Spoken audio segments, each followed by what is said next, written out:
Imagine o Brasil da década de 1950. Um país emergente, com imensa área territorial, grandes desafios de infraestrutura e, ao mesmo tempo, um forte desejo de modernização. Estradas ainda eram raras em muitos trechos. A indústria nacional de automóveis ainda dava os primeiros passos, e o automóvel era símbolo de mobilidade, status e de internacionalização. Nesse contexto, os carros importados, vindos da Europa ou dos Estados Unidos, começaram a fazer aparições no país, e o processo de como chegaram até aqui é uma mistura de economia, política, industrialização e cultura. Neste vídeo, vamos explorar esse caminho, desde os primeiros poucos modelos trazidos quase como curiosidades, passando pelas leis de importação, montagem local e, finalmente, o surgimento da indústria automotiva brasileira. Capítulo 1. O cenário mundial e brasileiro pós-Segunda Guerra. Após a Segunda Guerra Mundial, o mundo passou por uma recomposição da indústria, comércio e infraestrutura. No Brasil, o crescimento do café permaneceu importante, mas o governo buscava diversificar a economia e estimular a industrialização. A política de substituição de importações começou a ganhar impulso, ou seja, em vez de importar produtos acabados, o país buscava fabricar internamente. Para os automóveis, isso significava que importar veículos prontos se tornava cada vez mais difícil ou oneroso. De fato, em relatórios se registra que em 1953 foram proibidas as importações de carros montados, Fully Manufactured Autos.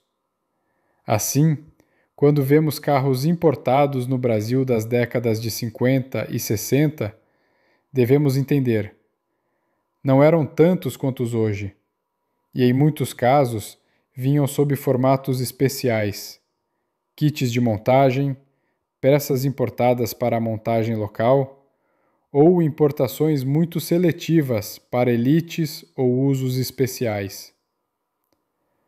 Capítulo 2. Como os carros estrangeiros entravam no Brasil. Importação direta, kits, montagem. Vamos entender os vários modos pelos quais carros importados ou de origem estrangeira chegaram ao Brasil. Importação direta de veículos prontos. No começo, era possível importar automóveis totalmente montados, mas a mudança de política em 1953 praticamente fechou essa porta para muitos modelos. Além disso, o câmbio e a escassez de divisas estrangeiras também tornavam caro importar automóveis. O Brasil adotou controles de câmbio, múltiplas taxas de câmbio e um sistema de licenças de importação. Importação de kits de peças, CKD, Completely Knocked Down, e montagem local. Uma solução comum para fabricantes estrangeiros que queriam operar no Brasil era enviar kits de peças ou subconjuntos parcialmente montados para serem montados localmente. Isso permitia contornar em parte as restrições à importação de automóveis prontos e cumprir exigências de conteúdo local ou montagem nacional. Por exemplo, a Volkswagen importou inicialmente partes para montagem no Brasil a partir de 1953. Produção local sob licença ou parceria, junto com montagem de kits, muitos modelos estrangeiros foram produzidos no Brasil por fabricantes que obtiveram licenças ou montaram fábricas locais. Por exemplo, a francesa Cinca, através de sua subsidiária no Brasil, Cinca do Brasil, montou o modelo Vedette importado em kit a partir de 1959 no país. Importações de peças e componentes. Mesmo antes da montagem de veículos, houve forte estímulo para a produção ou montagem local de autopeças. O governo via a indústria automobilística como estratégica e condicionava importações de peças ou veículos à produção local de componentes. Capítulo 3. Leis, políticas e incentivos, e como elas moldaram o processo. Neste segmento, vamos narrar como as políticas brasileiras moldaram o caminho dos carros importados e da montagem local. Em 1953, o governo brasileiro instituiu a Lei 1807, em 7 de janeiro, que reorganizou o mercado cambial e impôs mecanismos para controlar importações e divisas. Em paralelo, um instrumento conhecido como Lei dos Similares, Law of Similars, passava a proibir ou dificultar importações de produtos para os quais existisse produção similar no país, o que incluía autopeças e automóveis em determinado momento. O Grupo Executivo para a Indústria Automotiva, GEIA, Grupo Executivo da Indústria Automobilística, foi criado para coordenar a política de conteúdo local, nacionalização de componentes e restrições à importação de veículos completos. Em consequência, muitos fabricantes estrangeiros viram que para entrar no mercado brasileiro precisavam montar localmente, ou enviar kits para montagem, ou fazer joint ventures, ou simplesmente desistir da importação de carros prontos. Essas políticas ajudaram a gerar a chamada substituição de importações, Import Substitution Industrialization, que foi central nos anos 50 e 60 no Brasil. Assim, mais do que simplesmente trazer carros importados, o caminho era mediado por políticas de industrialização, protecionismo, controle de câmbio e estímulo à produção local. Capítulo 4. Exemplos práticos de modelos estrangeiros que chegaram ou foram montados. Aqui vale mostrar alguns carros que ilustram esse processo. A Volkswagen Fusca, Volkswagen Type 1, começou a ser exportada para o Brasil em 1953 com partes importadas da Alemanha.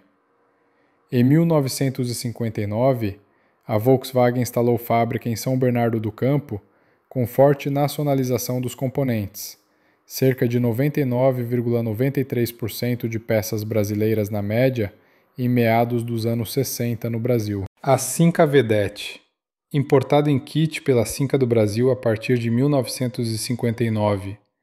Montagem local gradual, com elevado conteúdo nacional ao longo dos anos de produção no Brasil. A empresa Willys Overland do Brasil, que construiu ou montou diversos modelos no Brasil, é outro exemplo de como fabricantes estrangeiros mais adaptados trouxeram automóveis ou produziram com base estrangeira. Estes exemplos ajudam a materializar a narrativa de como os carros estrangeiros vieram, não apenas importados prontos, mas muitas vezes adaptados, montados, nacionalizados. Capítulo 5. O impacto cultural e econômico. O carro como símbolo de modernidade. No Brasil das décadas de 50 e 60, possuir um automóvel era muito mais do que ter um meio de transporte. Era mostrar modernização, status social, integração ao mundo global de consumo. Os carros importados ou estrangeiros traziam um quê de novidade, exotismo, tecnologia que ainda estava se consolidando no país.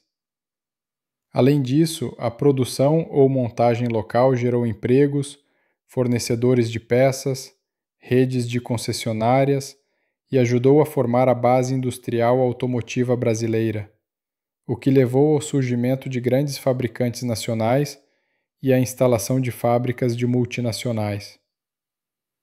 Capítulo 6. Desafios e transições para a década de 60. Com a entrada da década de 60, vários fatores marcaram o processo. O volume de importações de carros prontos seguia bastante restrito. A montadora local ou montagem de kits era a regra.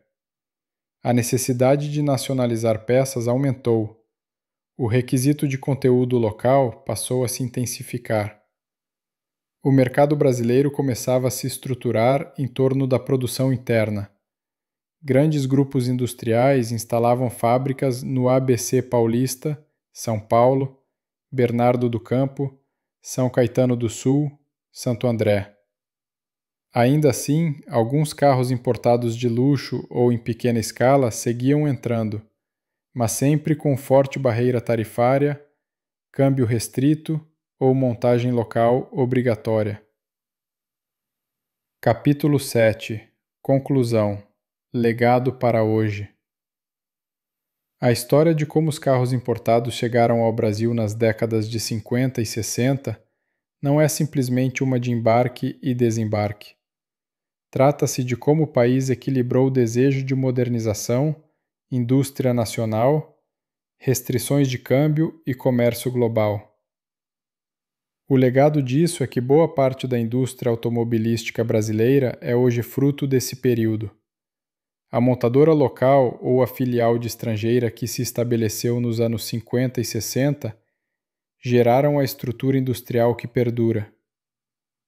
Para quem curte carros clássicos daquela época, entender esse contexto ajuda a valorizar cada modelo importado, cada raridade. Saber que muitos modelos estrangeiros chegaram em kit ou com montagem local, ou com altíssimo custo de importação, dá uma dimensão adicional à sua raridade e ao seu valor histórico. Se você gostou desse mergulho pela história, deixe o like, ative o sininho e comente qual modelo estrangeiro das décadas de 50 ou 60 você gostaria de ver num próximo vídeo. Podemos explorar a trajetória específica de importação desse modelo, sua versão brasileira, curiosidades de produção, etc. Até a próxima viagem no tempo automobilístico.